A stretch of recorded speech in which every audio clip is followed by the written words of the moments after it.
Public का interest नहीं दे तो नहीं दे, लेकिन वो पब्लिक का पैसा जितना मूलधन है वो मूलधन वापस कर दे और हम लोग को उग्रवादी बनने से रोक दे।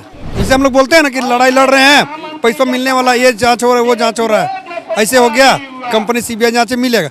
हाँ तो आप ही तो बोलते हैं मिलेगा, तो मिलेगा उसमें आप रख लीजिएगा। बेरोजगार खर्च में काम किए, अब कस्टमर कहता है कि हमारा पैसा दे दो भाई अपना जमीन संपत्ति बेच के, तो मेरे पास अगर उतना बाप दादा का संपत्ति रहता तो हम कंपनी में काम करते। आज एक बार फिर खड़े हैं हम राजभवन के पास और ये रोड आज भी बंद है क्योंकि आज यहाँ पर आंदोलन चल रहा है नॉन बैंकिंग एकता संघ के लोगों का। यहाँ पर ये लोग पहुँचे हैं। यहाँ पर अभी अभी ममता बनर्जी और यहाँ के वित्त मंत्री, झारखंड के वित्त मंत्री डॉक्टर रामेश्वर उरांव का पुतला भी दहन किया गया। जानते हैं क्या है पूरा मामला। क्या नाम है सर आपका? नाम हुआ मेरा मोहम्मद जावेद अख्तर, अध्यक्ष है नॉन बैंकिंग अभिकर्ता निवेशक सुरक्षा समिति के। तो आप लोग कुछ दिन पहले भी यहाँ पर आए थे, धरना दिए थे, आज आप लोग को फिर आना पड़ा, सरकार नहीं सुन रही है? सर आज नहीं आए, पिछले बार नहीं, हम लोग पिछले 2014 से इस आंदोलन को कर रहे हैं। 2013 में यही हेमंत सरकार ने कंपनियों को बंद कर दिया, राज्य सरकार और सीबीआई की सेबी की मदद से। उस वक्त से हम लोग अपने पैसे की गुहार के लिए आवाज़ उठा रहे हैं। आवाज़ लगाते लगाते कितने एजेंटों ने आत्महत्या तक कर ली, कितने एजेंट झारखंड से पलायन कर चुके हैं।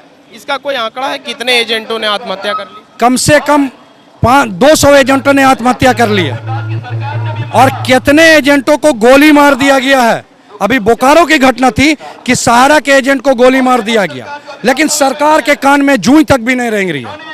हम लोग हमेशा सरकार से यह गुहार लगा रहे हैं कि आप कंपनी की चल और अचल संपत्ति को नीलाम करें, जैसे छत्तीसगढ़ सरकार ने किया, और निवेशकों का पैसा मूलधन ही उसका वापस कराए। हमको इंटरेस्ट नहीं चाहिए, हमको मेरा मूलधन वापस कीजिए, हम निवेशकों को लौटाएंगे और इज्जत की जिंदगी गुजारेंगे। लेकिन सरकार नहीं सुन रही है। तो इतना प्रयास के बाद जब सरकार नहीं सुन रही है, आपने अभी पुतला दहन भी किया, सरकार को एक संदेश देने की कोशिश की, क्या लग रहा है आगे क्या होगा?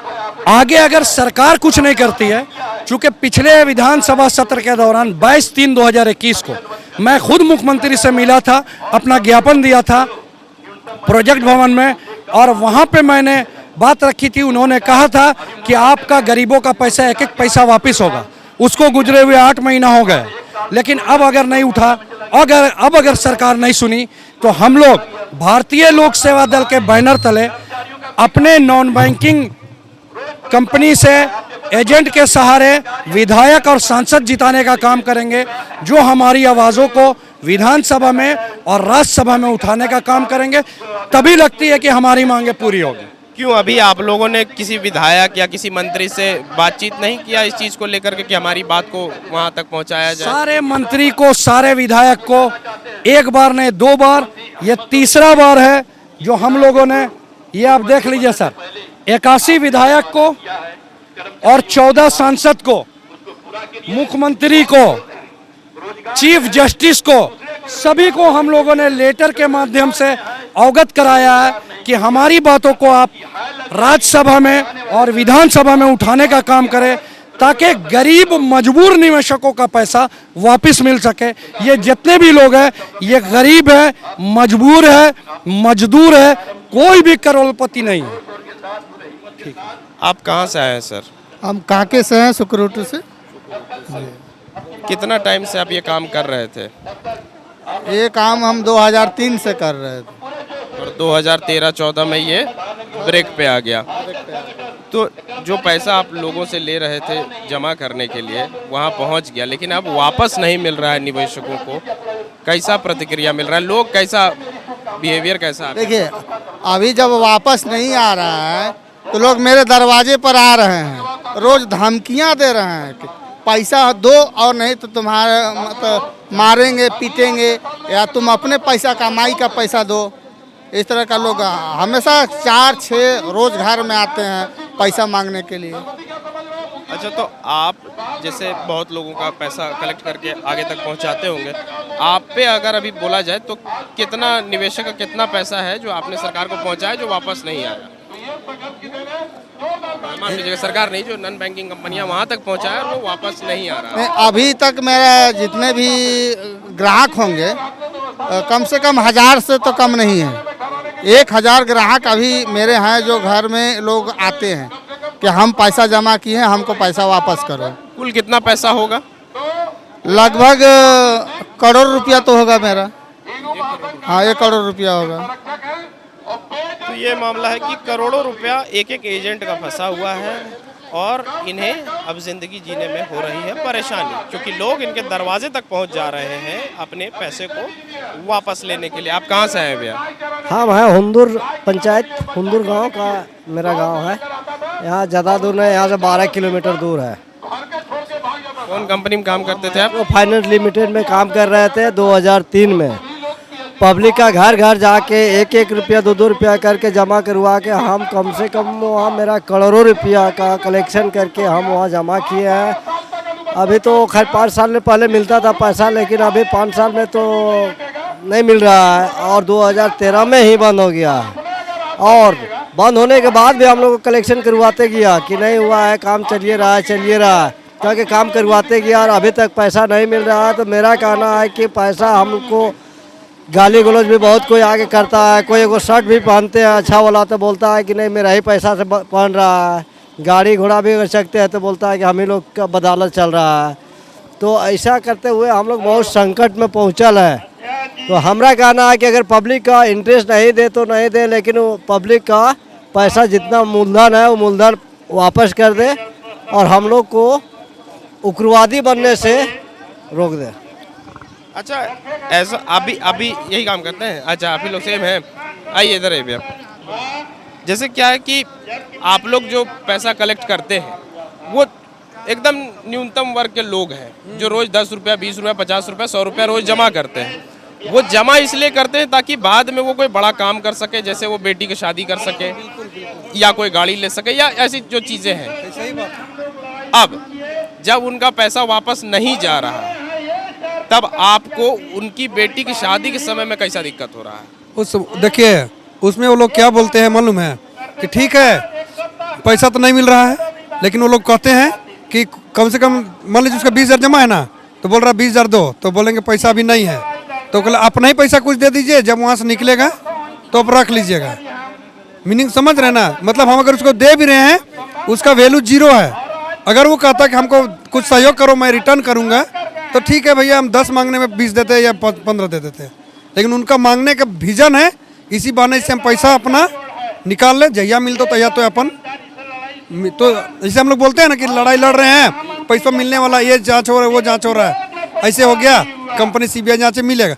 हाँ, तो आप ही तो बोलते हैं मिलेगा, तो मिलेगा उसमें आप रख लीजिएगा, अभी दे दीजिए आप। और हमारे बेटी की शादी है, नहीं मानबो, पासबुक ला के फेंक देता है घर में। जैसे पासबुक अगर हम लोग जमा करवाया गया है कंपनी द्वारा, जेरोक्स हम लोग जमा भेजे हैं, ओरिजिनल तो रख लिए हैं, लेकिन उसका जेरोक्स वो भी रखा है, तो लेते आता है दिखाता कि देखो 20,000 तेरा नाम से जमा है, मेरा घर में दे फेंक देगा। मतलब यही स्थिति है। अब हम लोग अगर मान लीजिए वो कंपनी चला गया, आज कमाए धमाए, अगर हमारा भी बाल बच्चा है, हम 2 रुपया भी कमा रहे तो उसमें बोलेगा कि वो पैसा हम ही को दो, तुमने जमा कराया, तुमने डुबाया, मैं तुमको जानता हूँ। बट जब हम लोग क्या बोल रहे हैं? मतलब कहने का मतलब है कि कस्टमर का पैसा वापस करने का हम लोग को संपत्ति बेच के करना होता है ना, तो फिर हम ऐसा कंपनी में क्यों काम करते हैं? हम बेरोजगार न थे? बेरोजगार हालत में काम किए। अब कस्टमर कहता है कि हमारा पैसा दे दो भाई, अपना जमीन संपत्ति बेच के। तो मेरे पास अगर उतना बाप दादा का संपत्ति रहता तो हम कंपनी में काम करते, जमीन संपत्ति बेच के नहीं अपना जीवन यापन करते।